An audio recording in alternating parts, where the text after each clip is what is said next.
आता इतकं तुम्ही इंट्रो बघितलाच आहे, तर तेवढं बघून तुम्हाला वाटलंच असेल, की जवळ-जवळ 2-3 तास हिला स्वयंपाकाला लागलेच असतील. तर असं नाही आहे. तर मी हा पूर्ण स्वयंपाक 1 तासात केला आहे आणि तो कसा, तर तेच तुम्हाला ह्या व्हिडिओमध्ये मी सांगणार आहे. आणि स्टेप बाय स्टेप आणि कुठलीही घाई न करता तर मी कसा हा स्वयंपाक केला, तर तेच तुम्ही आता बघा. नमस्कार मंडळी, स्वागत आहे तुमचं माझ्या किचनमध्ये. आता सर्वप्रथम पुरणपोळीचा स्वयंपाक म्हटलं, की अगोदर आपण डाळ शिजायला टाकतो. तर मी कधी-कधी डाळ मी अंघोळीला जायच्या अगोदर शिजवायला टाकत असते. त्यामुळे तिथे आपला टाईम वाचतो. अंघोळ होईपर्यंत डाळ पण चांगली शिजलेली असते.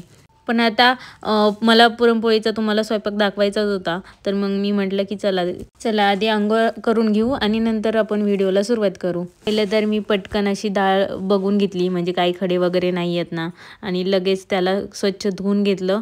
ते मी 6 माणसांसाठी पुरणपोळीचा स्वयंपाक बनवते, त्यामुळं मी 2.5 वाटी डाळ घेतली आहे आणि माझी वाटी जराशी मोठी आहे, त्यामुळं ते पुरतं. माझं दरवेळेसचं हे प्रमाण आहे. नंतर पटकन अशी डाळ पण धुवून घेतली आणि लगेच डाळीच्या डबल असं पाणी पण गरम करायला ठेवलं. तर पाणी गरम झाल्यानंतर मी त्यात डाळ टाकून दिली आणि लगेच कुकरचं झाकण लावून दिलं. तर इथं मी जास्त घाई केली होती. कुठली घाई ते तर तुम्हाला व्हिडिओमध्ये कळेलच पुढे.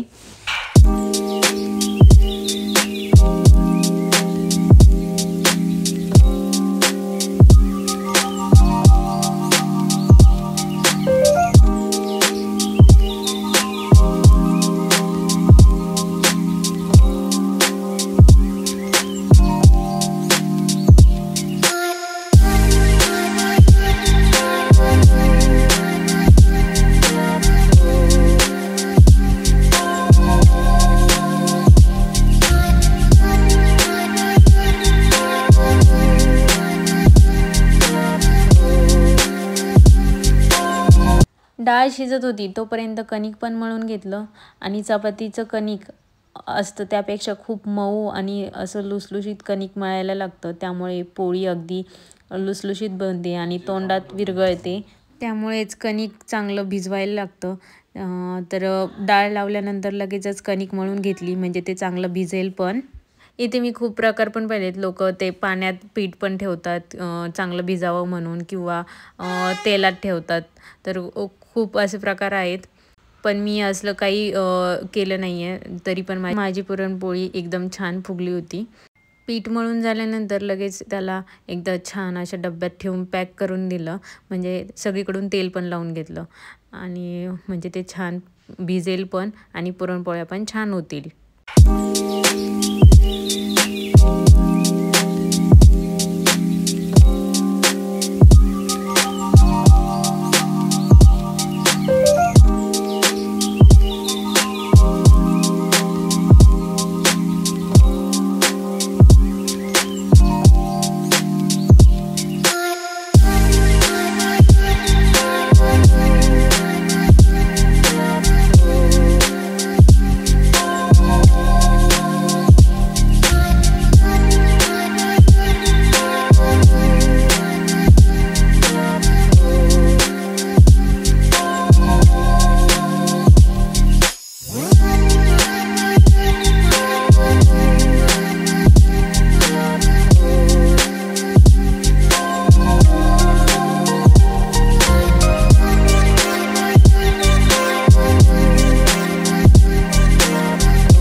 नंतर इथे लगेचच कटाच्या आमटीची तयारी करून घेतली. त्यासाठी लागतं खोबरं, धने, लसूण, मिरची, कढीपत्ता आणि भाजलेला कांदा. तर कांदा लगेच भाजायला ठेवून दिला.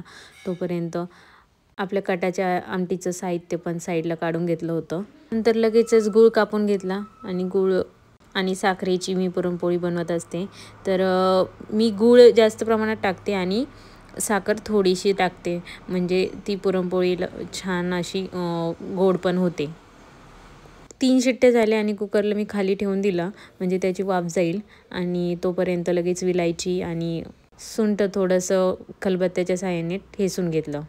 तसं तर नंतर मी त्याला बारीक पण करणार आहे. मिक्सरमध्ये साखरेसोबत तर बारीक होणारच आहे ते, पण त्याला थोडंसं ठेचून घेतलं.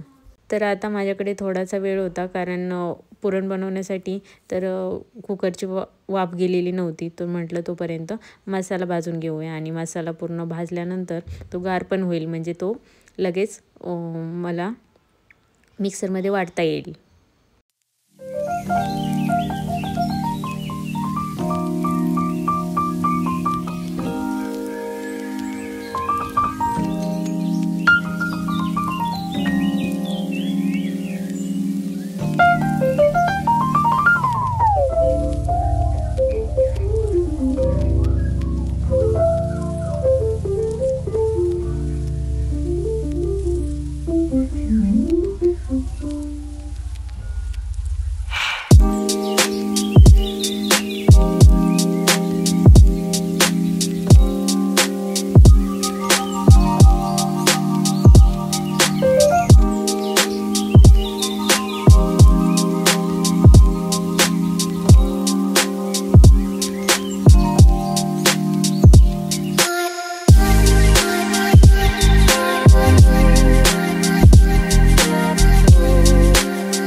आता मसाला पण भाजून झाला होता आणि तरी पण कुकरची वाफ काही गेली नव्हती. तर तोपर्यंत म्हटलं चला लगेच भज्याची पण तयारी करूया. इथे आता मला फ्रीजमध्ये घोसावळे दिसले, त्यामुळे मी घोसावळ्याची भजी करणार आहे. घोसावळा भजी कशी करतात त्याची रेसिपी नक्कीच शेअर करेल मी तुमच्यासोबत कधीतरी शॉर्ट व्हिडिओमध्ये. आणि सगळी तयारी करता करता आपला कांदा पण भाजत आला होता. लगेच म्हटलं की भजी करण्यासाठी जे वाटण आहे ते वाटून घेते.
तुम्ही आता व्हिडिओमध्ये बघितलंच असेल की माझ्या कुकरनी कसं मला धोका दिला आहे, कारण 3 शिट्ट्यामध्ये माझी डाळ शिजतेच.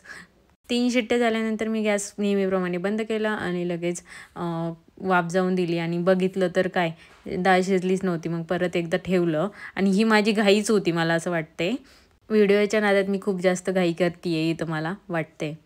नंतर तोपर्यंत लगेच कांदा भाजून घेतला आणि भजीचं पण कालून घेतलं आणि नंतर 2 शिट्ट्या घेतल्या आणि लगेच वाफ जाईपर्यंत मसाला पण भाजलेला मसाला वाटून घेतला.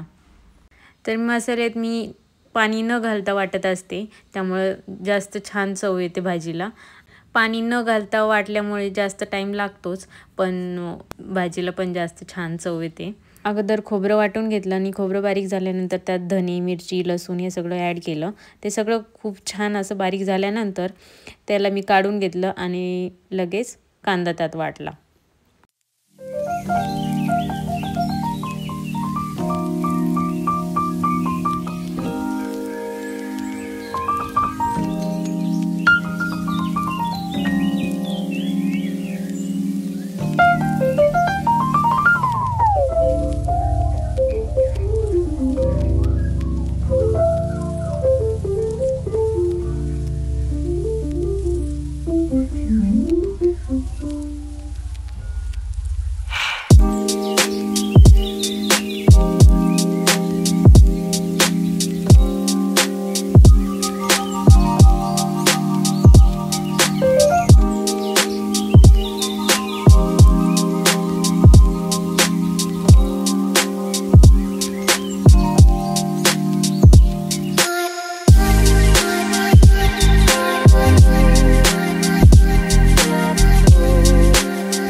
आता इथे तर ऑलमोस्ट अर्धा तास होऊन गेला होता आणि तुम्ही तर म्हणताल हिने व्हिडिओ बनवला आहे 30-32 मिनटाचा आणि थंबनेलमध्ये सांगितलं आहे की 1 तास बनवला पूर्ण स्वयंपाक. तर इथे मी थोडंसं कट पण केलं आहे आणि खूप गोष्टी अशा फॉरवर्ड पण केल्यात. आणि माझी छोटीशी मुलगी अशी व्हिडिओमध्ये मला मध्ये पण करत होते. आता तर डाळ पूर्णपणे शिजली होती, पण पहिल्यांदा तर डाळ शिजली नव्हती तेव्हा मला थोडंसं टेन्शन आलंच होतं. पण मला माझ्यावर विश्वास होता, कारण 2 आणखी शिट्ट्या घेतल्यानंतर ती डाळ पूर्णपणे शिजेलच. खरं तर काही बायका डाळ शिजली नाही म्हणून परत टेन्शन घेतात आणि त्यांना असं वाटतं की डाळ शिजेल की नाही नंतर. पण डाळ शिजली नाही तर टेन्शन नका घेऊ. पुन्हा 2-3 शिट्ट्या घ्या आणि डाळ पूर्णपणे शिजते. छान अशी डाळ शिजली होती. नंतर त्यातलं पाणी वेगळं केलं, कारण कटाच्या आमटीला डाळीचं पाणी लागतं आणि थोडीशी डाळ पण वाटायला ठेवून दिली.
डाळीने आणि कुकरने तर धोका दिलाच होता मला, पण आता इथे पुरणाने पण धोका द्यायला सुरुवात केली होती. पण मी तिथून वाचलेली आहे. तर पुरण एकदम असं पातळ झालं होतं आणि तिथे मला टेन्शन तर अजिबात नाही आलं. तर माझं खूप वेळा पातळ पुरण झालेलं आहे आणि त्याचं मी काय केलं मी तुम्हाला सांगते, की पुरण जेव्हा पातळ होतं तेव्हा काय करायचं, गॅस एकदम फुल करून टाकायचा. डाळ वगैरेच तर शिजलेलीच असते आणि एकदम गूळ पण मिक्स झालेलाच असतो. तर त्यामुळं गॅस एकदम फुल करून टाकायचा आणि त्यातलं पाणी आपोआप आटून जातं आणि त्यामुळं आणखी पुरणाला घट्ट होण्यास मदत होते. तर मी तेच केलं. गॅस फुल केला आणि साईडला लगेच आमटीला तडका देण्याची सुरुवात केली. पुरणाकडे अजिबात लक्ष न दिल्यामुळं पुरण आपोआपच बनत होतं. त्यामुळं तुम्ही पण ही ट्रिक नक्की वापरा आणि तुम्हाला पण ही मदत होईल एकदम. कारण पुरण पातळ झाल्यानंतर काही स्त्रिया खूप घाबरतात की आता काय होईल, किंवा खूप घट्ट झालं तर ते वाटतात पण. तर इथे वाटायचं पण नाही आहे आणि पुरण पातळ झालं तर घाबरायचं पण नाही आहे. त्यासाठी काय करायचं आहे, ही ट्रिक यूज करायची आहे माझी. तर आमटीला फोडणी देण्यासाठी मी लगेचच कढई ठेवली आणि कढईत तेल टाकलं. तेल टाकल्यानंतर थोडेसे जिरे मी टाकत असते आणि नंतर कढीपत्ता टाकला आणि नंतर वाटलेलं वाटण पण टाकून दिलं. इथं पाणी न घालता वाटलेलं वाटण आहे ते मी टाकलं आहे आणि त्याच्यानंतर थोडेसे मसाले टाकून दिले. कारण मी वाटणात पण हिरवी मिरची थोडीशी यूज केली होती आणि मसाले पण यूज करणार आहे. त्यामुळं मसाले आणि हिरवी मिरचीचं प्रमाण योग्य घ्या, म्हणजे आणखी छान आमटी बनते. नंतर थोडीशी डाळ वाटली आणि थोडंसं पाणी पण गरम करायला ठेवायचं. म्हणजे आमटी पण मसाला पण जळत नाही आणि आमटीला पण छान चव येते. आमटीला तडका तर देतच होते, पण तोपर्यंत थोडासा तांदूळ भिजू घातला. म्हणजे भात पण मऊ आणि लुसलुशीत होतो.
खरं तर ह्या गोष्टी मला कोणी शिकवल्या पण नाही आहेत आणि मी असंच पाहून पण शिकलेली आहे.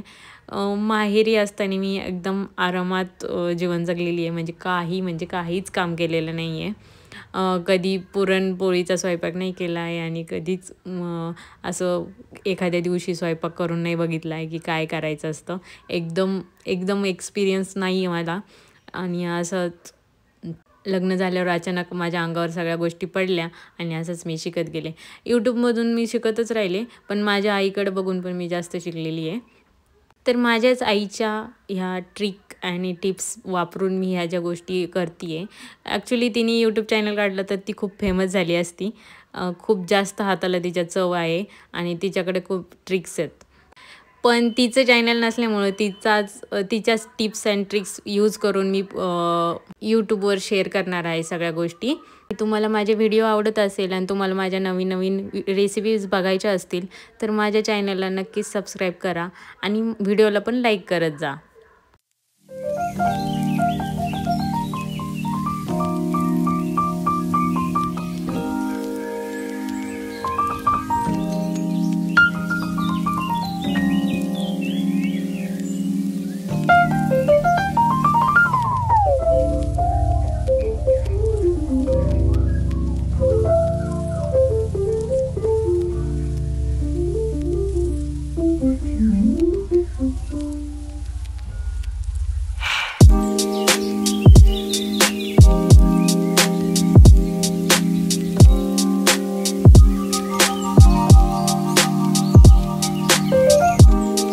पुरण मस्तपैकी रेडी झालंच होतं आणि त्याला लगेचच आपण बारीक करून घेणार आहे. कारण त्याची डाळ अशी एकदम बारीक आणि एकदम सुटसुटीत झाली की पोळी खायला पण छान मजा येते.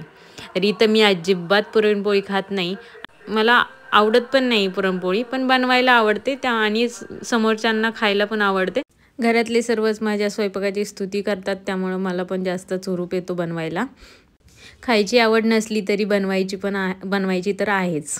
डाळ एकदम छान शिजली होती, त्यामुळे छान असं पुरण निघत पण होतं. तर इथं काही बायका काय करतात की मिक्सरमध्ये डाळ वाटतात. तर मिक्सरमध्ये वाटल्यावर मला ती चव आवडत नाही आणि एकदम व्यवस्थित पण ती बनत पण नाही. तर पुरणपोळी पण छान पण बनत नाही. तर तुम्ही माझी ही ट्रिक यूज केली, एकदम चाळणीच्या साहाय्याने त्याला चाळून घेतलं तर खूप छान पुरणपोळी बनते. आणि तुम्ही असं ग्लासच्या साहाय्याने त्याला प्रेस केलं तर खूप छान पुरण निघतं. इथं मला पूर्ण पुरण बनवायला साधारण 10 मिनटं खूप झाले. पूर्ण म्हणजे पूर्ण स्वयंपाक रेडी होता. फक्त पुरणपोळी लाटायची बाकी होती आणि भजी तळायची बाकी होते. बाकी मी तळण्याचं करून घेतलं पटकन आणि लगेच पुरणपोळी पण बनवली. तर बघा आता.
सर्व गोष्टी तर तुम्ही व्हिडिओमध्ये पाहिलेच असतील की कुठल्या गोष्टीनंतर मी स्टेप बाय स्टेप कुठली गोष्ट केली आणि त्या टायमिंग कसा अरेंज केला, तर ते तुम्हाला पण येईल तुम्ही माझा व्हिडिओ व्यवस्थित बघितला असेल तर. आणि आता मेन गोष्टीकडे जाऊया आपण. मेन गोष्टमध्ये येते पुरणपोळी. तर पुरणपोळीचा स्वयंपाक म्हटल्यावर पुरणपोळी येणं परफेक्ट येणं ते खूप गरजेचं असतं. तर पुरणपोळी करताना मी नेहमी चपातीचा म्हणजे कणकेचा जो उंडा असतो तो कमी आणि पुरणाचा उंडा जास्त घेत असते. त्याने माझी असं काही बायका काय करतात की पुरण कमी आणि चपाती जास्त, म्हणजे चपातीचं कणकेचं उंडा जास्त करतात. तर त्याने काय होतं, चपाती लाटताना फुटत नाही आणि भाजताना पण फुटत नाही. पण इथे मी तसं नाही करत आहे. मी एकदम पुरण व्यवस्थित भरवते आणि पुरण कणकेपेक्षा जास्त असतं माझं. त्यामुळे आणि लाटताना पण व्यवस्थित लाटते, म्हणजे लाटताना पण फुटत नाही आणि तव्यावर टाकल्यावर पण फुटत नाही. तर बघा कशी ट्रिक यूज केली आहे मी आणि व्हिडिओ दाखवल्याप्रमाणे तुम्ही पण केली, तुमची पण पुरणपोळी अशी टम्म फुगेल. तर बघूया. असं छान असा उंडा करून घेतला आणि लगेच लाटून पण घेतलं. तर मी इथे पूर्णपणे तुपाचा यूज केलेला आहे आणि थोडंसं पीठ जास्त यूज करते मी इथं, म्हणजे पुरणपोळी फुटायला नको.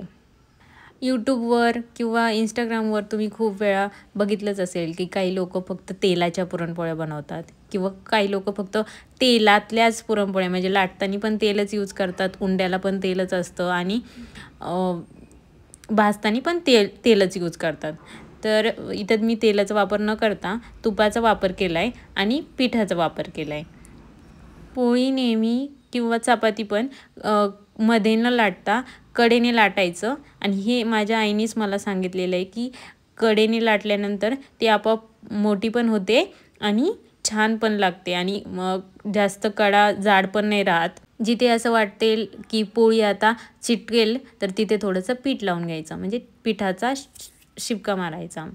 तर असं मी लाटून घेतली व्यवस्थित आणि लगेच तव्यावर पण टाकते. तवा नेहमी गरम असताना तव्यावर टाका. असं थोडंसं नॉर्मल गरम झालेलं असल्यावर ती एवढी व्यवस्थित भाजत नाही.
तर अशा प्रकारे मी सगळ्या पुरणपोळ्या करून घेतल्या आणि लगेच जेवायला ताट पण केलं.